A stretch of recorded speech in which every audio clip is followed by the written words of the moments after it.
സംസ്ഥാനത്തെ സാമൂഹ്യ സുരക്ഷാ ക്ഷേമനിധി പെൻഷൻ ഗുണഭോക്താക്കൾക്ക് വീണ്ടും സന്തോഷ വാർത്ത. ക്രിസ്മസ് ന്യൂ ഇയറിനോടനുബന്ധിച്ച് ഗുണഭോക്താക്കൾക്ക് കൂടുതൽ ആനുകൂല്യങ്ങൾ എത്തിച്ചേരും. സംസ്ഥാന സർക്കാർ പ്രഖ്യാപിച്ച ആദ്യ ഗഡു പെൻഷൻ തുകയുടെ വിതരണം സംസ്ഥാനത്ത് ഇന്ന് മുതൽ സജീവമാകുന്ന സാഹചര്യത്തിലാണ് സന്തോഷ വാർത്ത എത്തിയിരിക്കുന്നത്. ഇന്നലെ മുതൽ ഗുണഭോക്താക്കളുടെ ബാങ്ക് അക്കൗണ്ടുകളിലേക്കും കൈകളിലേക്കും 1600 രൂപ വീതമാണ് എത്തിച്ചേർന്നുകൊണ്ടിരിക്കുന്നത്.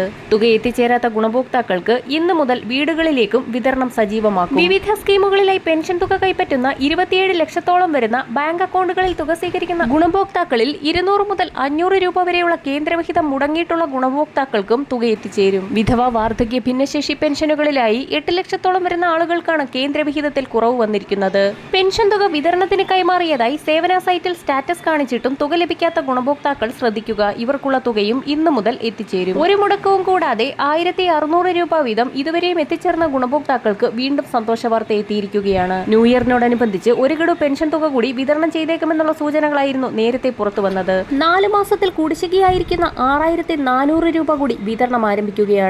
ഈ സാഹചര്യത്തിൽ സാമൂഹ്യ സുരക്ഷാ പെൻഷനുകളുടെ അർഹത, വിതരണം, നടപടിക്രമം എന്നിവ സംബന്ധിച്ചു വിവിധ ഉത്തരവുകളെല്ലാം ക്രോഡീകരിച്ച് പുതിയൊരു ഉത്തരവ് വന്നിട്ടുണ്ട്. വിവിധ സ്കീമുകളിലായി പെൻഷൻ തുക കൈപ്പറ്റുന്ന ഗുണഭോക്താക്കൾ നിർബന്ധിത സർട്ടിഫിക്കറ്റുകൾ സമർപ്പിക്കണമെന്നുള്ള അറിയിപ്പുകൾ കൂടി പുറത്തു വന്നിരിക്കുകയാണ്. വിധവാ പെൻഷനുകൾ കൈപ്പറ്റുന്നവർ പുനർവിവാഹിതരായിട്ടില്ല എന്ന സാക്ഷ്യപത്രം വാർഡ് അംഗത്തിൽ നിന്നും വാങ്ങി സമർപ്പിക്കണമെന്ന നിർദ്ദേശം ചില തദ്ദേശ സ്ഥാപനങ്ങൾ പുറത്തുവിട്ടിരിക്കുകയാണ്. അറിയിപ്പുകൾ ലഭിച്ചിട്ടുള്ളവർ മാത്രം ഈ സർട്ടിഫിക്കറ്റുകൾ ബന്ധപ്പെട്ട തദ്ദേശ സ്വയംഭരണ സ്ഥാപനങ്ങളിൽ സമർപ്പിക്കേണ്ടതാണ്. ക്ഷേമ പെൻഷൻ കുടിശ്ശിക സമയബന്ധിതമായി കൊടുത്തു തീർക്കുന്നതിന്റെ ഭാഗമായി ജനുവരി മാസത്തിൽ ന്യൂ ഇയറിനോടനുബന്ധിച്ച് പെൻഷൻ കുടിശ്ശിക വിവിധ ഘട്ടങ്ങളിലായി വിതരണം ആരംഭിക്കുന്നു. ജനുവരി മാസം അവസാനത്തോടുകൂടി അവതരിപ്പിക്കാൻ പോകുന്ന ബജറ്റിന് മുന്നോടിയായി വിതരണം ആരംഭിക്കും. ഇതിനു മുന്നോടിയായി വാർഡ് തല പരിശോധനകൾ പൂർത്തിയാക്കാനാണ് സർക്കാർ നീക്കം. വരും ദിവസങ്ങളിലെ പെൻഷൻ അറിയിപ്പുകൾക്കായി ചാനൽ സബ്സ്ക്രൈബ് ചെയ്യാൻ മറക്കാതിരിക്കുക.